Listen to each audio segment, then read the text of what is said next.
People are always going to try to define you. Right. And I think you have to avoid that. I think you have to discover what you really believe, what's really important to you. And it's not that you're a member of this group or that group. Your people are all of humanity. You can be anyone. You can make your own connections. You can discover your own family. You can discover what traditions are truly important to you and what not. And so kind of discover who you are and then be you. Welcome to the Secrets to Abundant Living podcast.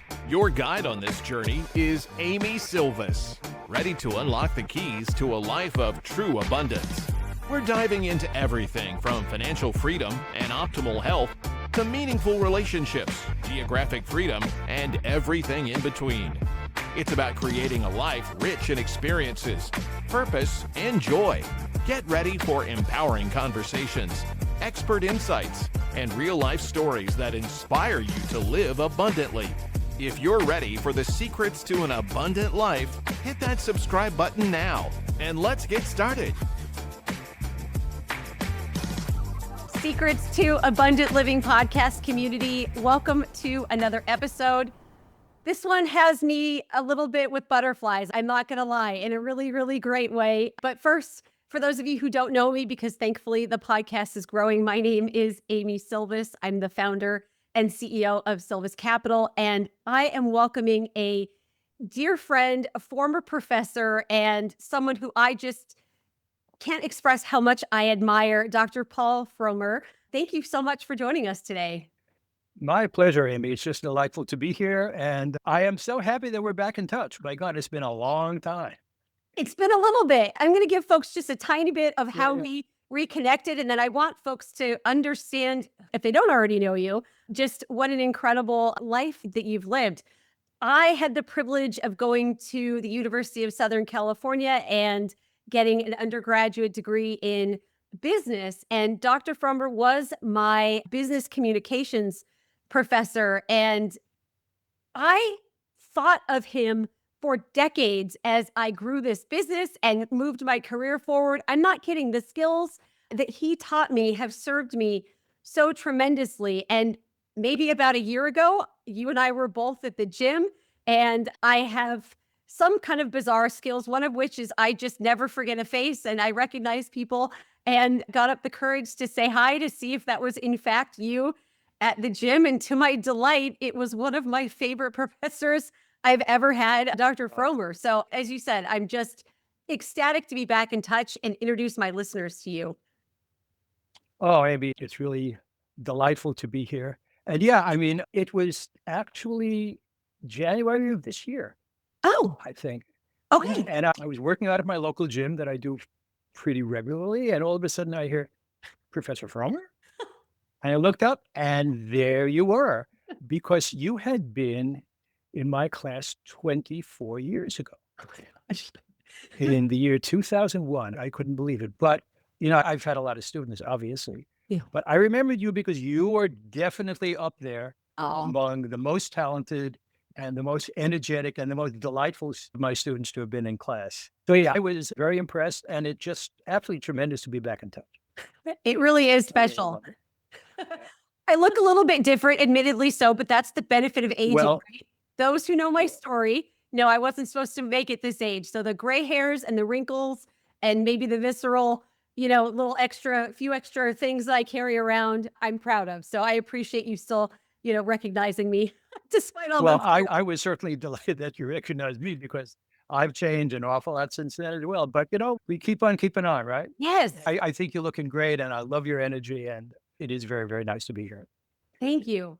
The delight of being back in touch means, we've had coffee. I've been able to get to know you at an even deeper level. And I just thought, my goodness, my audience needs to hear more about you. We talk about abundance here, and Yeah. I'm really almost speechless at how you've navigated your life, what you've created for yourself, what you've done. So I would love to kick this off and just tell folks a little bit more about you if they don't already know who you are. Okay, well, let me give you the short version of my biography. So, got time. yeah, I grew up in New York City. I did my undergraduate work at the University of Rochester in upstate New York. And I was an astrophysics major because everybody knew, I mean, from when I was 8 years old, I let everybody know that I was going to be an astronomer. And so I actually went to the U of R so I could major in astrophysics and also continue my piano studies because that was very important to me. Well, at some point, I kind of realized that maybe this is not the best field for you. And so I wound up with a degree in math. And then in 1965, I'm class of 65, I did one of the best things I've ever done, made one of the best decisions, which was to join the U.S. Peace Corps. And I wound up in Malaysia for 2 years on the east coast of the Malay Peninsula, teaching high school math in the Malay language, which I was not expecting. It's a bit of a challenge, but I wound up loving it. And I kind of realized that maybe whatever talents I had lay in the area of language. So when I did my graduate work, came to Los Angeles, joined the linguistics department at USC, University of Southern California, and I began graduate work in linguistics. At that time, my life partner, now my husband, and I, John Brinkley, had a chance to live in Iran for a year. That was the mid-'70s. I learned Persian. I came back and did a dissertation on Persian grammar. That all worked out. So when I got my degree, for some reason, I decided I'm going to see what the business world is like. And eventually, I wound up at a Los Angeles corporation, became a vice president, stayed for over 10 years, then finally had a chance to get back into the university environment, but this time not in a linguistics department, but rather in the business school. I discovered there was this thing called business communication. So I figured, well, I was in business for 10 years. I know something about that. And linguistics sure sounds like communication. So I managed to convince the chair of the department I was an expert in business communication. He gave me a chance and it worked out. So I began teaching 1995, 1996, and taught there for about 15 years. And the course that I wound up specializing in, which I really loved, was an undergraduate course called Writing 340, Advanced Writing for Business. And that's where you and I got to know each other. Yes. And so I was very happily teaching. And then something happened in 2005, which changed my life. I got an email from a colleague, friend, mentor, who was a professor in the linguistics department, a man named Ed Finnegan. And he had received an email from James Cameron's production company. Turns out they were looking for a linguist who could develop a language for a science fiction film. We didn't know it was called Avatar. The code name was something like Project 880. And so Ed took a look at the email and said, "This sounds like Paul," and he forwarded it to me. And I said, "Yeah, I want this." And so I jumped on. I essentially applied for the job, wound up having a good hour and a half, 1 hour with Jim Cameron. It kind of worked out. At the end of that session, we stood up, shook hands. He said, "Welcome aboard." And my life has not been the same ever since. So I'm the guy who created the Navi language for Avatar. And it's the gift that keeps on giving because it's now 20 years later. The language has developed into something which has a life of its own. There are people scattered throughout the world who have embraced the language to the point that they're using it for real communication. I mean, I get emails to me written in Navi entirely. And it's been an amazing experience, an amazing privilege. And it's ongoing because I'm still expanding the language. And the third Avatar movie, Avatar Fire and Ash, is actually debuting in December. So I'm very happy about that. Oh, I didn't think it was possible for my cheeks to hurt from smiling this early in the episode. Every time I hear your story, I just find it to be so inspiring. It highlights your intellect, obviously, but your sense of really following where opportunity shows up, I would say, from the Peace Corps to pivoting from math to linguistics to teaching at a university to answering the call from James Cameron. Can you tell us a bit more about kind of seizing opportunity? I sometimes say with absolute sincerity that I'm by far the luckiest person I've ever known, I've ever met, because some amazing things really have happened to me. A lot of opportunities have come my way. And I think sometimes when an opportunity does come your way, your decision is, okay, do I jump on it or do I say, well, I'm not sure this is really for me. And so the times when I have been, shall I say, sort of risky and bold and jumped on something and said, I don't know how it's going to work out, but I really want to give it a shot. That's when things seem to have paid off the most for me. That makes sense. That absolutely makes sense. Where, trying to think of where to begin, Dr. Firmer, where there's so much to unpack. I would love to start off, if you're comfortable, talking about your time in Malaysia and kind of how that seemed to have set somewhat of the trajectory for the amazing things that you've done in your life. Were you exposed to people that were in the Peace Corps? Was this something that a mentor or a professor or someone told you about? How did that come into view for you? Yeah, I don't know exactly how I discovered the Peace Corps. I mean, at the time, we're talking 1965. Yeah. Okay, the Peace Corps was only a couple of years old. Right. And it was still it was a very big thing. And really a quite wonderful thing. I mean, I think we as volunteers did something for the countries to which we're assigned. But the other way around was absolutely unmistakable. It did so much for us. And it developed us so much into human beings who had such a wider perspective of what the world is like. Yeah. I mean, it was a tremendous boon in both directions. I mean, for me personally at the time, I wasn't quite sure where my life was going to go. When I graduated, I didn't really have a direction. I wasn't sure if I was going to go on to graduate school. There were a lot of personal things going on. Yeah. But I had applied to the Peace Corps earlier, just kind of to see if it would work out. I got an assignment. I decided to not act on that. But then I got the assignment from Malaysia. I looked at it and said, I think I'm going to do it. I did not get support from my parents. My parents were not at all happy about the fact that I was going to leave and sort of finally cut the ties and be a totally independent person on my own. Because even though I had been away, I had been maybe 400 miles from New York, they still kept a very close rein on me, so to speak. Yeah. But I sometimes wonder what my life would have turned out to be if I hadn't made that kind of bold decision that I'm going to go literally to the other side of the world and not come back home for 2 years and have a totally different culture, totally different environment, totally different experience. More than anything, what the experience made me realize, given what I was doing, which was teaching, was that I love teaching. I really do. I hope that came across in your class, but there's nothing that gives me more joy and more satisfaction than to see the light turn on in a student's eyes when they finally understand something. I find that when I learn something and I feel I really understand it, and by the way, there can be a lot of self-deception in that. You can think you understand something, but when it gets right down to it, maybe you don't. But when I feel I really understand something, I always fantasize myself teaching it to someone else. So I think teaching was a good calling for me. And that's maybe the most important thing that I got out of the Peace Corps experience.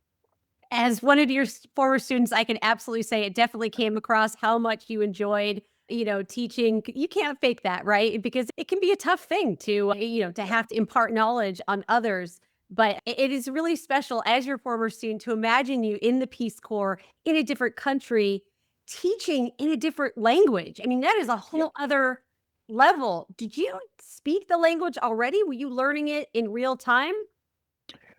Well, that's an interesting thing to go into. So I was in a group of about 200 volunteers. We trained on the island, on the big island of Hawaii. It was wonderful. We had 3 months of training. And during the 3 months, there was language instruction. But the thing is, we were all expecting to be teaching in an English media environment. Because up to that point, in Malaysia, elementary education, say up to our equivalent of the 6th grade, that was in the local language. That was in Malay, at the time known as Bahasa Kebangsaan, which is the national language. But beyond that, because of the British influence, they had been a British colony. Beyond that, high school education and beyond was in English. So all of us were expecting to be teaching in English, as was I. Well, turns out that they had one opening for someone to go to a Malay medium high school where they used Malay as a medium of instruction. It was just beginning to get started. I had done well in the language training. And so without telling me, because they probably would have thought I'd been mock, they sent me off to a part of Malaysia where they actually were doing secondary education, high school education in the Malay language. I should tell you this because it was very ironic. They gave all of us a choice, I should say, the opportunity to express our preferences as to what kind of environment we'd like to be in. Okay. Urban, rural. So I told them, look, I'm a city boy. I come from New York City. All my experiences, I need to be in the capital. I want to be in Kuala Lumpur. Right. So they sent me to the most rural part of the entire country. The equivalent of small town Arkansas, something like that. It turned out to be the best possible thing for me because I really loved it. Anyway, I arrived at my school. A few days before classes were to begin, I had an interview with the headmaster who spoke very good English. And when he said, well, how is your Malay coming along? And I said, well, no, it's beginning to develop. We've had some language training. And I said, kind of, is that important? He said, wait a minute, you don't realize this is a Malay medium school? And the day after tomorrow, you're going to walk into a 7th grade math class and speak Malay to the students. I said, no one ever told me that. So it was trial by fire. But I got to tell you, these students were the most polite and most cooperative and most supportive. It was a very interesting first teaching experience for me. And not exactly typical of what one would find in the United States. You walk into the classroom, every single class, the class president says in Malay, class stand, everyone stands up. And in chorus, they say, good morning, sir. Then I say, good morning, students, and they sit down. If anyone wants to answer a question during the class, they always stand up because it's impolite to address an elder or from a seat position. At the end of every class president says, class stand, everyone stands up and they say, thank you, sir. And I say, thank you, students, see you tomorrow. Okay, that was my introduction to teaching. Needless to say, when I began teaching in the United States, things were a little bit different. But I didn't do that for you. What are you talking about? Well, I mean, when I got back to the States, I wound up teaching in high school for a few years. Yeah. One was in Philadelphia. One son was in Philadelphia. Another was in New York, and those environments were very different, to put it mildly. I bet. But yeah, at the end of the Malaysia experience, I felt I could teach algebra and geometry in Malay just as well as I could in English, which was a nice revelation to myself. And, I thought maybe, it'd be fun to maybe go into linguistics as an area, which I did. Yeah. So that perfectly sets up the question that's been in the back of my mind as you've gone through this was this kind of the first time you realized your talents in linguistics, or was this something maybe that you had already known up until that point in your life? Yeah, I mean, I certainly had an interest in languages, no question about that. And I felt that maybe, I could do this pretty well. My very first foreign language was Hebrew, because as a Jewish kid growing up in New York, you were sent to a Hebrew school. Yes. So that was the first foreign language I was exposed to. My parents were Yiddish speakers. Now, their primary language was English, but they also spoke Yiddish. Yeah. Unfortunately, they only spoke it to each other when they didn't want my brother me to understand. Yes. Which is kind of a pity, because at this point I have an interest in the language and I wish I had learned it better when I was a kid. Yeah. In addition to that, starting in 7th grade, I began Latin in public school in New York, which was great. And I wound up having 4 years of Latin. I had some French. In high school, I had some, in college rather, I had some German. I tried to learn Arabic on my own, didn't get very far. But yeah, so I had this interest in languages prior to that. But then the opportunity to live in another country, really communicate in a language other than English, and realized that I was not too bad at it. That made me think that maybe that was a good area for me. Oh, tremendous. So going off to graduate school, you spent a year then in Iran. Did I get that right? Yeah, you did. So this was in 1975. Ooh. And I was presumably working on my doctoral dissertation. and actually not getting terribly far.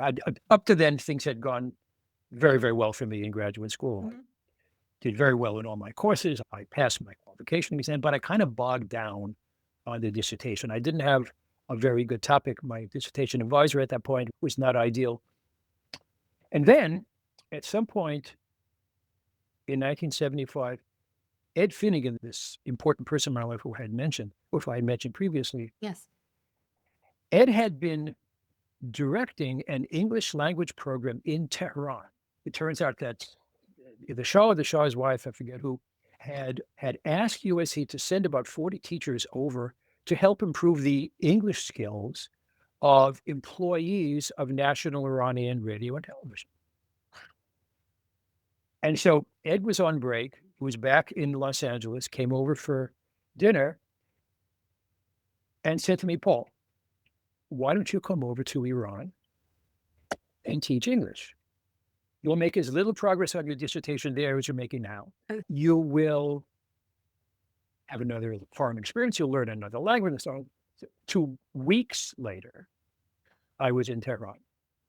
A month later, my partner, now husband John, had rented our place for a year, shipped our 2 dogs, miniature schnauzers, to Tehran, and we wound up spending an amazing year, during which I plunged into the study of Persian, also known as Farsi. Yes.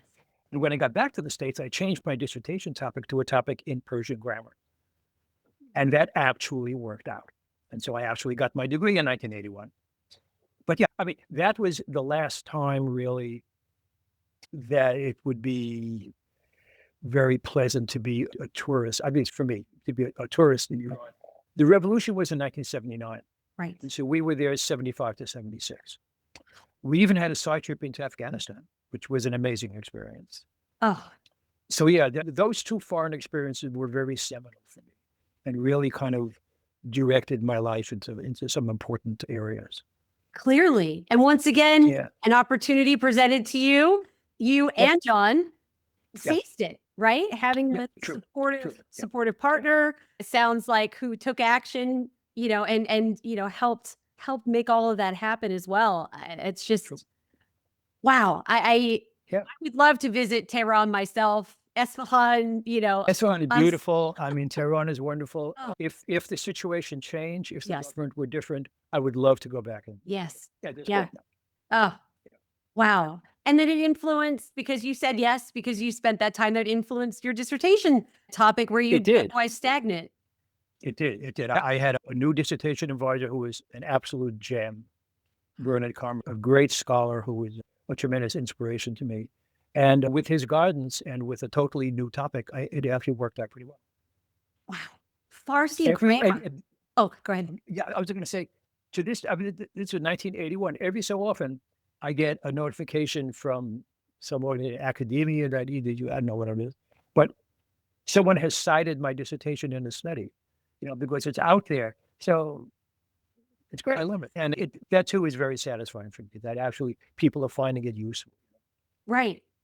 This theme of contribution as well, because you're not just, it seems to me, I don't mean to put words in your mouth, you're not just living life for your own satisfaction and fulfillment, but you've got very clear, tangible ways that you're helping others, you're supporting others, you're educating others. We're not necessarily maybe taught that secret in American culture of how gratifying it can be to think about our lives and structure our lives, not only just around our own, using ourselves as the guidepost, but including others in our thoughts too. Am I putting words in your mouth, or does that resonate? No. That is certainly part of it.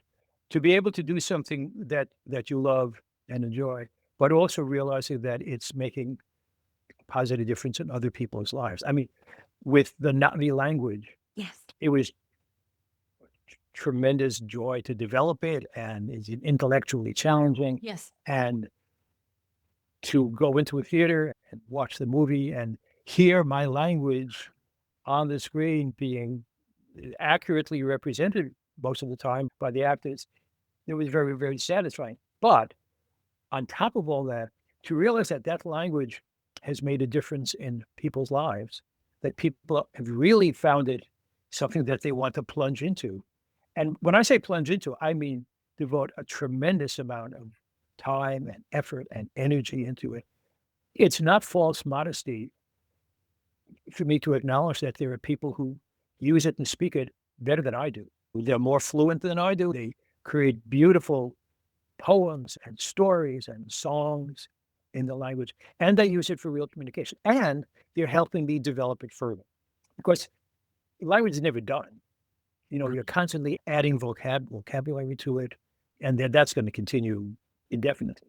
So knowing that that's made a difference in people's lives, it's also not just the Navi language itself, but kind of awakening a feeling in people of how miraculous human language actually is, and having them develop an interest in language in general, which they might never have had before. I've had people tell me, I didn't really much like my Spanish class and I couldn't stand French, but I really love Navi. So can you tell me the difference between a transitive and an intransitive verb? That kind of thing. I've also had people say, through my interest in Navi, I become interested in other human languages, and now I'm studying Japanese. So that kind of stuff. And the other mentioned, just on a purely interpersonal level, is that through the Navi community, which has developed online, which had nothing to do with me. Okay, the fans did this entirely on their own. There are people who have met each other, and sometimes marriages have taken place through the mutual interest in the Navi language. So, all of that is icing on the cake, and it's been very satisfying. Oh, okay. I want to pull on this thread a little bit because I'm imagining, to get the opportunity to work with James Cameron, to utilize clearly amazing talent you have that you worked hard at as well in linguistics. To just speak and learn another language is one thing, but to create a language, at least to a layperson like myself, sounds incredibly challenging. And then these follow on, as you mentioned, impacting other people's lives. Was this something that you thought or you imagined would happen as a result of your work on Avatar, or is this kind of a pleasant surprise? What? I had a sense that there would be interest in the language. For one thing, it was clear this was going to be a big movie. Yes. A big blasting movie. And of course, that's precisely what it turned out to be. It is still, the first Avatar movie to this day is still the highest grossing film internationally in the history of film.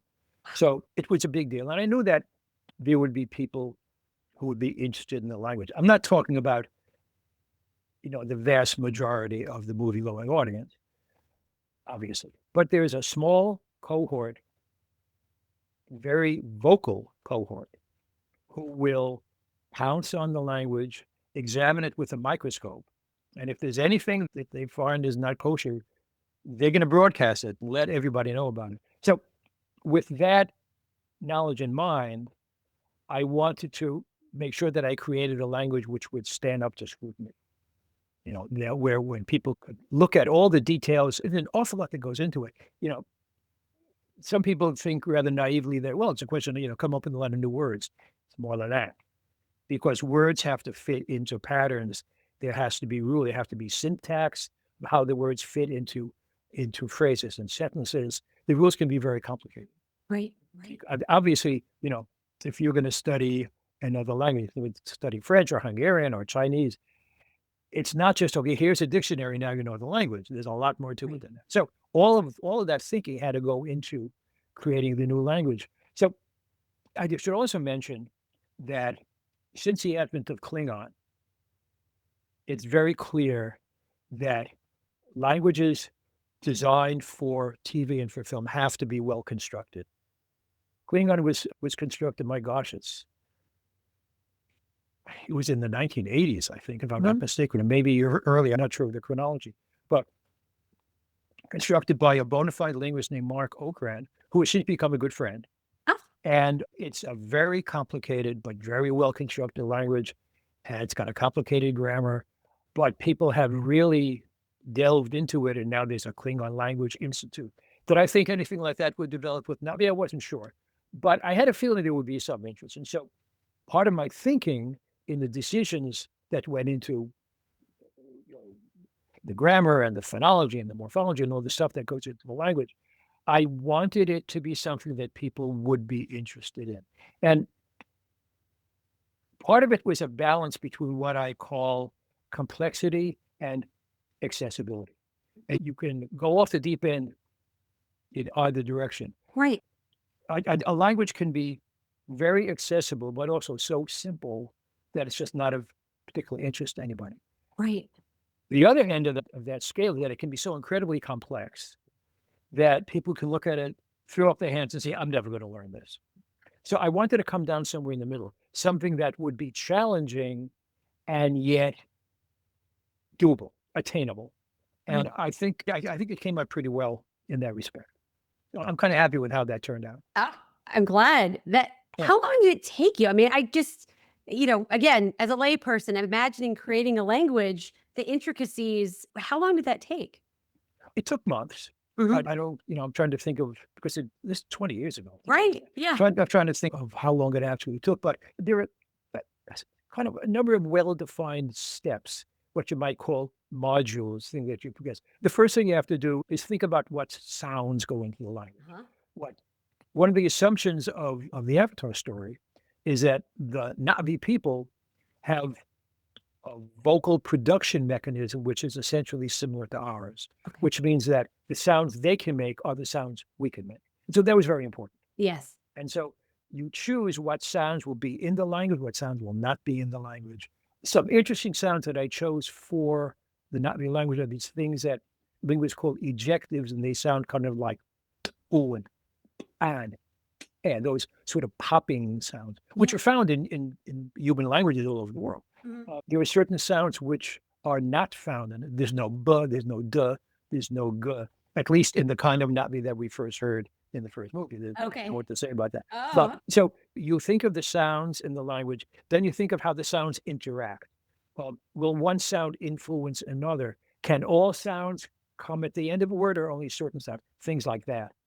Linguists call that phonetics and phonology. Then the next step up is to think about how you build the words. What kind of elements go into, what kind of meaningful elements go into a word? Once you have the words, then you think of syntax, phrases, and sentences, what rules govern those things. And then you have to think about the connection between language and environment, language and society. What is unique about the Pandoran environment, Pandoran experience that will influence the structure of the language? One example I love to give, the Navi, who of course are 9 feet tall and blue and have tails, have 4 digits on each hand rather than 5. Uh-huh. And so I looked at that and I said to myself, aha, I bet they don't have a decimal system of counting. I bet they have an octal system based not on 10, but on 8. And so I asked Jim Cameron about that, and he said, oh, absolutely. And so now the counting system is based on 8. Ao, mone, e, sing, mr, pukap, kina, vol, that's 8. But 9 is volao, 8 and 1. Yep. And so that's how, these are some of the things that go into what the language has to be and what the language should be. It's a lot to think about, but it all seems to have worked out. Oh, delightful. And I love, even you mentioned that the language is evolving and there are others that have a better handle of it or maybe even understand it better than you. So what you birthed, what you created has maybe not taken on a life of its own, but others have taken such interest that they're deciding to become involved. How remarkable. Yeah, it really is true. And in terms of the expansion of the vocabulary, which we're doing, early on, I was getting a lot of requests from people. Hey, give us a word for this, for this, and this. We want to talk about these things. Okay, that was fine. But then I realized that there are people who know the language so well that not only can they request new vocabulary, but can actually suggest new vocabulary. What do you think of this word? What do you think of that word? And so at this point, I receive on a regular basis, very organized basis, I receive suggestions from the community about new vocabulary. But I'm still the gatekeeper. I'm the only one who can say, this is in, this is out. Okay. Because, you need sort of regulation. Of course. Otherwise, it just evolves into chaos. Yes. And this person has her words and that person has his words. You know what? Right. So I can look at the suggestions and say either I love it, it's in, or it's promising. I'd like to tweak it a little bit, or I can say I'd rather do it this another way. But getting this input from the community and also giving people a little bit of a sense of ownership, because Yeah. who owns a language? Well, people who speak it, Yes. because it becomes a part of you. Yep. Yeah, our language is part of us. And so if the Navi language is part of other people, giving them a little bit of a sense of, maybe I contributed a little bit to it, I think is kind of a nice thing. Have you ever thought about having multiple streams of income? Instead of relying on just one stream of income where you're trading your time for money, how would you like to free up more of your time and live a more abundant life? As a listener of the show, you're invited to attend one of our upcoming trainings where I'll give you an inside look into how you can add passive income and get all the other perks of recession-resistant real estate investing without the headaches of being a landlord. I'll also be sharing some hidden mistakes to avoid and the criteria I personally look for when evaluating potential investment opportunities. To reserve your seat for free, go to sylviscapital.com/webinar. Again, that special link to reserve your seat for free is sylviscapital.com/webinar. I look forward to seeing you on the training. And now back to the show. I wish we had hours and hours to continue to record this podcast because there's just so much here. But yeah, imagine I'm putting myself in our listeners' shoes, hearing your story. Obviously, we've just scratched the surface, but can you give us a summary kind of how you feel like you've been able to bring abundance to your life at various stages, and then maybe conclude with advice for folks that may feel lost right now? Sadly, in our country, folks are maybe looking for abundance or maybe feeling like what they were told would bring them abundance isn't bringing that to them. So we'd love some Dr. Fromer wisdom as well, if that's possible. Well, I mean, I wish I were a wise man. I wish I were some sort of guru who had all the answers. I now reached the ripe old age of 81, but that doesn't mean that I've discovered everything there is to discover. I can just tell you some things that seem to have worked for me. So I actually, since I'm a word guy, I looked up the definition of abundance, right, in the dictionary. And there's a wider definition, which is very simply a very large quantity of something. I mean, you can say, my house has an abundance of ants. Okay. But that's not the kind of abundance we're talking about. So in the narrower sense, of course, it's plentifulness of the good things in life. And so that means, okay, what's good and what's bad, what's right and what's wrong. Those are things that you kind of have to decide for yourself. And about 14 years ago, I had the privilege of being a speaker at USC in a speaking series that was actually, believe it or not, put on by the Department of Religious Affairs. It was called What Matters to Me and Why.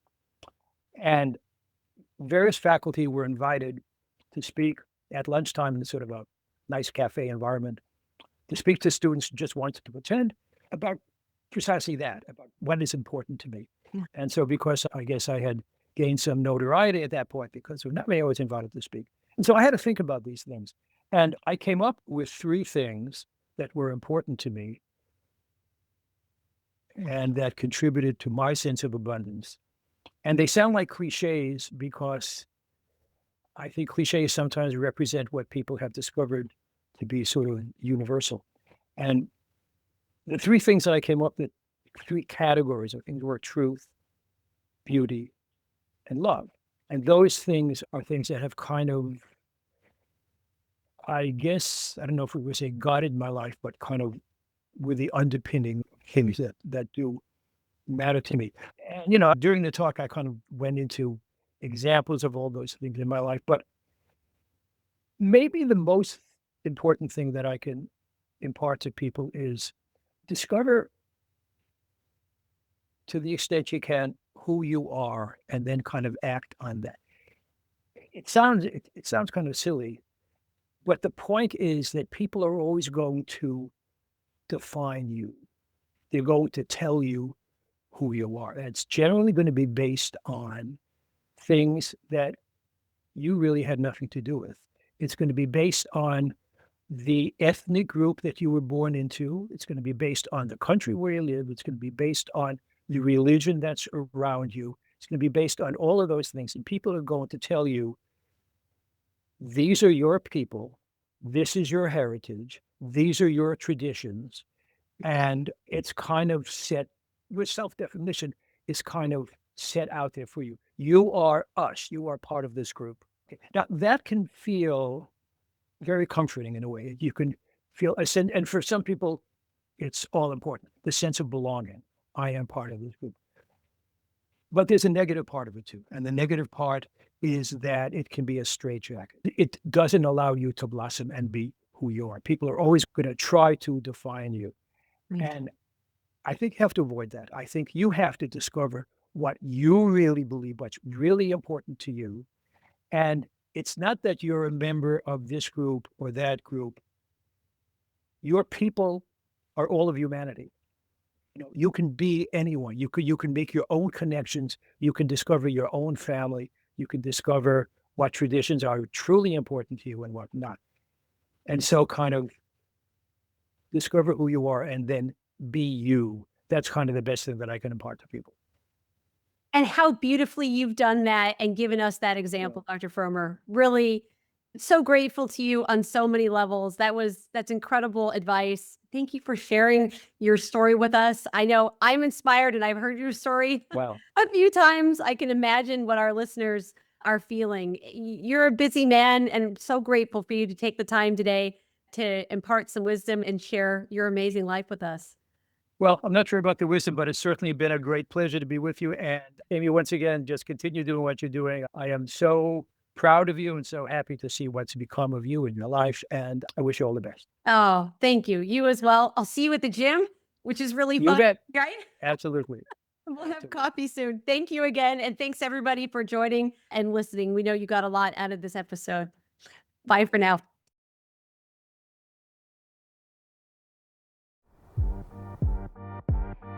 Thank you for joining us on another episode of the Secrets to Abundant Living podcast. We hope you found inspiration and valuable insights that will empower you on your journey towards abundance. If you enjoyed today's episode, don't forget to subscribe, rate, and leave a review. Your feedback means the world to us, and it helps others discover the secrets to an abundant life too. Stay connected with us on LinkedIn, Amy Sylvis. Keep striving for your goals, nurturing your relationships, and embracing the adventure that is life. Until next time, we wish you an abundantly fulfilling day.